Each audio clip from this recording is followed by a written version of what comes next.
Hello, j'espère que vous allez bien. Aujourd'hui on se retrouve dans une vidéo maquillage. Ça fait tellement longtemps que j'avais pas fait une vidéo de ce genre. Alors oui, vous allez voir, la luminosité va bouger tout le temps. C'est une catastrophe. Aujourd'hui c'est la tempête en Bretagne carrément. Aujourd'hui du coup j'ai décidé de vous présenter donc ce maquillage-ci, qui est le maquillage que je porte à peu près tous les jours en ce moment, que j'aime beaucoup, quoi qu'il y a des petites variantes niveau rouge à lèvres, ça dépend. Je change de temps en temps en fonction de mes tenues, mes humeurs, tout. Du coup j'ai souhaité faire une présentation de ce maquillage avec un petit peu de blabla quand même autour de ce maquillage, échanger 2-3 conseils, quelques astuces que je n'avais jamais données parce que je viens juste de les découvrir, et donc c'est parti. Je vais tout simplement commencer par appliquer ma bébé crème qui est celle de chez Garnier. Donc une fois que j'ai mis mes petites touches de bébé crème partout, je vais prendre mon Beauty Blender. Et petite astuce que ma maman m'a appris il y a pas longtemps, elle est en école d'esthétique donc c'est pour ça qu'elle m'a appris ça. En fait un Beauty Blender ça s'humidifie avant de l'utiliser et ça permet à votre fond de teint, ou moi dans mon cas votre bébé crème, d'être plus opaque. Donc pas la peine de mettre 4 litres d'eau, juste un petit peu, histoire qu'il soit humide. Voilà.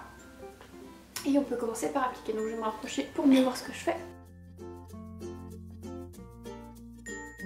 Voilà, alors là j'ai fait que le bas des joues et je vais maintenant m'attaquer aux yeux. Donc toujours pareil, je vais réhumidifier mon petit Beauty Blender sans en mettre trop. Donc avec mon petit coin, je viens faire mes yeux. Là j'ai un petit bouton donc j'insiste bien dessus. Ce que je vous conseille de faire, c'est avec le côté pointu du Beauty Blender, vous venez juste réinsister sur les zones où vous avez des boutons ou des choses comme ça. Ça va les faire disparaître. Une fois que j'ai fini avec ma bébé crème, je vais tout simplement prendre ma poudre libre. Donc moi elle vient de chez Yves Rocher, pas une grande marque mais elle fonctionne bien, et je vais venir l'appliquer partout sur mon visage. Ça va permettre de fixer la bébé crème et puis ça va m'empêcher de faire le verdissement, ce que vous voyez sur mon front, sur mes joues, même partout ça brille en fait à force d'avoir mis la bébé crème. Celle-ci est plutôt grasse en plus, donc je viens de régler ma caméra mais je vous parie dans 10 minutes, je dois la rechanger parce que ça aura encore bougé. Donc ensuite je vais mettre un petit peu de blush, mais pas beaucoup, donc moi je prends la couleur orangée. Et en fait c'est les blushs qu'on avait aux anniversaires chez Sephora. J'ai jamais acheté de blush de ma vie en fait. Faudrait que je m'y mette un jour parce que j'en ai pas et c'est chiant. Donc je vais l'appliquer sur le haut de mes pommettes et je vais descendre. Même le blush j'en mets pas des masses en fait, ça dépend. En ce moment j'ai plutôt le teint assez pâle donc c'est mieux quand je mets du blush, mais sinon j'en mets pas beaucoup. Ensuite je vais attaquer mes yeux parce que tout simplement mon teint est terminé. Oui, ce n'est pas les grands chantiers hein. Donc ensuite je vais appliquer ma base, donc la Médicelle de chez Urban Decay, et j'ai vu que Sephora avait aussi sorti leur base il y a un moment déjà, mais j'ai jamais testé parce que pour tout vous dire celle-là ça fait 2 ans que je l'ai. Ouais, 2 ans, elle a pas séché et il y en a toujours dans le flacon. Donc c'est un bon investissement quand même. Mais ça m'intéresse celle de chez Sephora. Dites-moi si vous l'avez testée, si elle est bien. Ça m'intéresse. Donc moi j'utilise ma Chocolate Bar pour faire ce maquillage, mais vous pouvez utiliser tous les autres équivalents de couleurs de fard pour faire la même chose. Il n'y a pas besoin d'acheter Too Faced pour faire le même maquillage quoi. Donc je vais commencer mon maquillage. Donc je vais faire ce que j'appelle l'œil de Batman. C'est-à-dire que je pars du coin externe de mon œil pour remonter vers le bout de mon sourcil, et après je vais suivre l'arcade pour redescendre vers le coin. Et ça fait l'œil de Batman d'après moi. Voilà, voilà pourquoi l'œil de Batman. Je vais remplir un petit peu le coin là de mon œil, très légèrement, pas trop. Voilà, c'est pas grave, ça fait un truc dégueulasse, de toute façon on va estomper après. Donc voilà, c'est pour ça que je m'inquiète pas trop de cet effet pâté.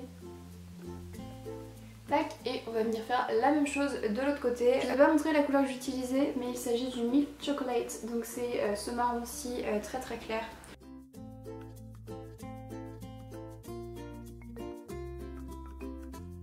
D'ailleurs, est-ce qu'il y a des Rennais et des Rennaises dans les environs?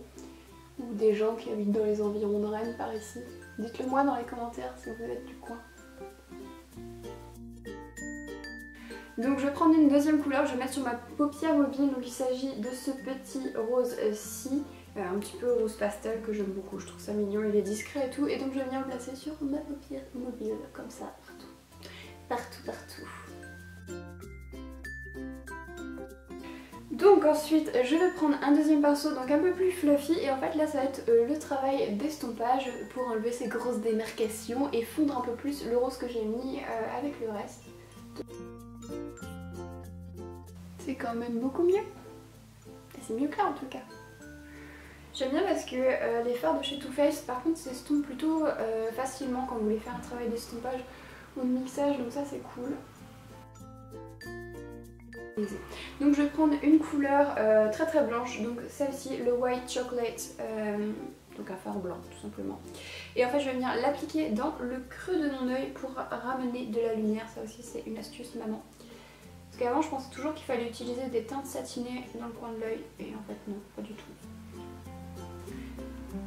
Dites-moi si ça vous intéresse de voir une vidéo avec ma maman qui donne des petits conseils.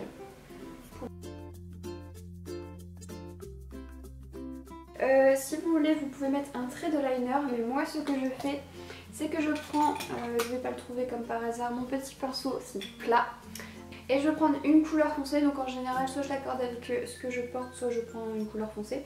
Donc là je vais prendre la couleur Triple Fuge, qui est un, je sais pas, marron très foncé, donc c'est cette couleur-ci. Après je peux mettre du noir, ça dépend, mais là j'avais envie de rester sur celle-ci.